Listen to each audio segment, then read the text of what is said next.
পত্রং পুষ্পং ফলম তহ যো মে ভক্তা ভজস্বতি তদহং ভক্ত প্রসত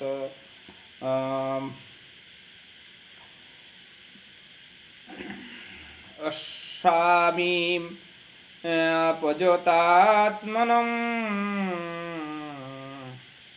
অর্থাৎ আমার ভক্তির প্রভাবে বিশুদ্ধ চিত্ত যে ব্যক্তির,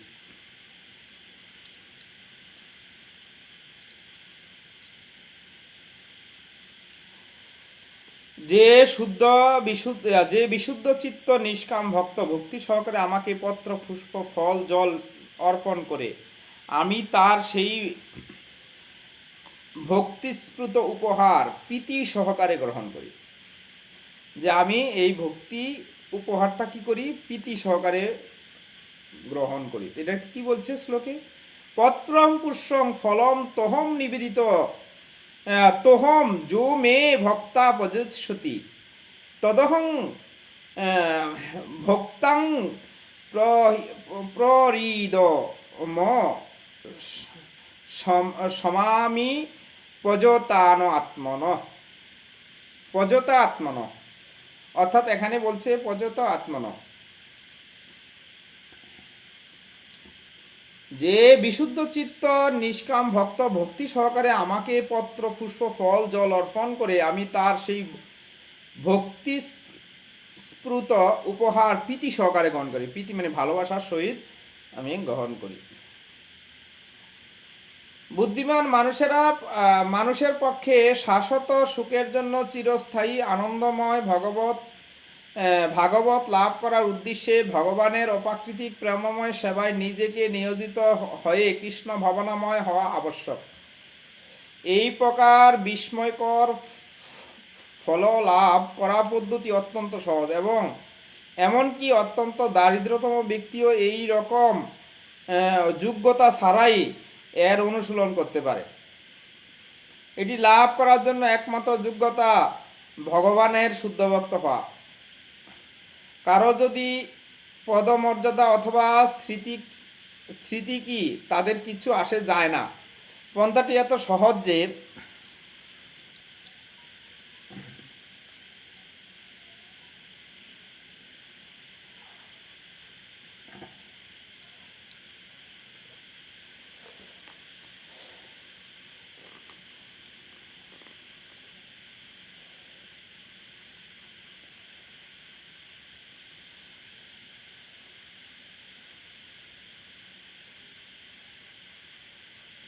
কৃষ্ণবর্ণ হওয়া আবশ্যক। এই প্রকার বিস্ময়কর ফল লাভ করা পদ্ধতি অত্যন্ত সহজ এবং এমনকি অত্যন্ত দারিদ্র ব্যক্তিও কোনো রকম যোগ্যতা ছাড়াই এর অনুশীলন করতে পারে। এটি লাভ করার জন্য একমাত্র যোগ্যতা ভগবানের শুদ্ধ ভক্ত হওয়া। কারণ তিনি মর্যাদা অথবা স্মৃতি কি তাদের কিচ্ছু আসে যায় না। পন্থাটি এত সহজে অকৃত্রিম প্রেমভক্তি সহকারে এমনকি একটি পত্র অথবা একটু জল অথবা ফল নিবেদন পরমেশ্বর ভগবানকে অর্পণ করা যেতে পারে এবং ভগবানও তা গ্রহণ করে সন্তুষ্ট হবে। তাই কৃষ্ণ ভাবনামিত কেউ বাদ পড়তে পারে না, কারণ এটি অত্যন্ত সহজসাধ্য এবং সর্বজনীন। কে এমন মূঢ় আছে যে এই সহজ সরল পন্থাটির মাধ্যমে কৃষ্ণ ভাবনাময় হয়ে সচ্চিদানন্দময় জীবনের পরম পূর্ণতা লাভ করতে চায় না? কৃষ্ণ কেবল প্রেম ভক্তি চান, আর অন্য কিছু নয়। কৃষ্ণ তার শুদ্ধ ভক্তের কাছ থেকে এমনকি একটি সামান্য পুষ্প গ্রহণ করেন। তিনি অভক্তের প্রদত্ত কোনো রকমের নৈবেদ্য চান না। তার কাছ থেকে কোনো কিছুই নেওয়ার প্রয়োজন নেই, কারণ তিনি স্বয়ংসম্পূর্ণ। কিন্তু তবুও প্রীতি ও ভালোবাসার বিনিময়ে তিনি তার ভক্তের নৈবেদ্য গ্রহণ করেন। অভক্তের নৈবেদ্য তিনি ফিরেও তাকান না। তাই কৃষ্ণ ভাবনাময় বিকাশের সাধন, উন্নতির পরম সিদ্ধি, কৃষ্ণের সান্নিধ্য লাভ করার একমাত্র উপায় যে ভক্তি, সেই কথাটি জোর দিয়ে ঘোষণা করা যায় যে ভক্তি শব্দটির দুবার উল্লেখ করা হয়েছে। অন্য কোনো উপায়ে যে কেউ ব্রাহ্মণ হন অথবা পণ্ডিত হন অথবা বিত্তশালী হন অথবা বড় দার্শনিক হন, তবুও তার তারা কৃষ্ণকে কোনো নৈবেদ্য গ্রহণে অনুপ্রাণিত করতে পারে না। ভক্তির মৌলিক বিধান ব্যতীত কারো কাছ থেকে কোনো কিছু গ্রহণ করার জন্য ভগবানকে কেউই প্রণোদিত করতে পারে না। ভক্তি অহেতুকী পন্থাটি শাশ্বত।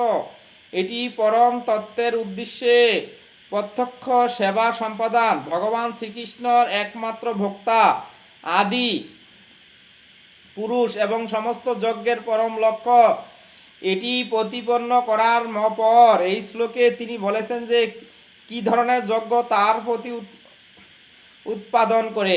কেউ যদি হৃদয়ে নির্মল করে অন্য কোনো জীবনের পরম প্রয়োজনীয় প্রেমময়ী সেবা ভগবত সেবা লাভ করার জন্য ভগবত ভক্তির নিয়োজিত হবার অভিলাষী হয়, তাহলে তাকে জানতে হবে ভগবান তার কাছ থেকে কি প্রত্যাশা করেন। যদি শ্রীকৃষ্ণকে ভালোবাসেন তিনি তাকে কেবল তার প্রিয় বস্তুটি অর্পণ করেন এবং তার অবাঞ্ছিত অথবা প্রতিকূল বস্তু অর্পণে বিরত থাকেন। তাই মাছ, মাংস, ডিম, রসুন, পেঁয়াজ কখনো ভগবান শ্রীকৃষ্ণকে অর্পণ করা যায় না। যদিও শ্রীকৃষ্ণ চাইতেন এই সমস্ত দ্রব্যগুলো তাকে অর্পণ করা হোক, তাহলে তিনি সেই কথা বলতেন, কিন্তু তার পরিবর্তে তিনি স্পষ্টভাবে বলেছেন যে পাতা, ফল, ফুল, এই জলই কেবল তাকে অর্পণ করা হয়। এই প্রকার ভোগ সম্বন্ধে বলেছেন যে আমি সেগুলি গ্রহণ করব। তাই আমরা বোঝা উচিত যে তিনি মাছ, মাংস, ডিম কখনোই গ্রহণ করেন না। শাক, সবজি, অন্ন, ফলমূল, দুধ, জল মানুষের উপযুক্ত আহার। ভগবান শ্রীকৃষ্ণ স্বয়ং সেই বিধান দিয়ে গেছেন। এই সমস্ত সাত্ত্বিক সামগ্রী ব্যতীত আমরা অন্য কিছু আহার করি, তবেই ভগবান শ্রীকৃষ্ণকে নিবেদন করে তার প্রসাদ গ্রহণ করা যায় না, কারণ তিনি কখনোই তা গ্রহণ করেন না। অতএব যদি আমরা মাছ, মাংস আদি নিষিদ্ধ পদার্থ ভগবানকে অর্পণ করি, তাহলে প্রেমময়ী ভগবত ভক্তির প্রতিকূল আচরণ করা হবে। তৃতীয় অধ্যায়ের 10 শ্লোকে ভগবান শ্রীকৃষ্ণ ব্যাখ্যা করেছেন যে কেবলমাত্র যজ্ঞ বিশিষ্ট অন্নই শুদ্ধ এবং পারমাত্মিক জীবনের উন্নতি সাধনে ও মায়ার বন্ধন থেকে মুক্তি লাভের অভিলাষী মানুষের জন্যই। সেই জন্য সেটি যথার্থ আহার্য। ভগবানের সেই শ্লোকে উল্লেখ করেছেন যে তাকে উৎসর্গ না করে যারা খাদ্য আহার করে তারা কেবল পাপ ভক্ষণ করে। পক্ষান্তরে বলা যায় তাদের প্রতিটি গ্রাসে তাদের মায়ার জটিল আবর্তে নিমজ্জিত করে। কেউ যখন যদি সুন্দর নিরামিষ ব্যঞ্জন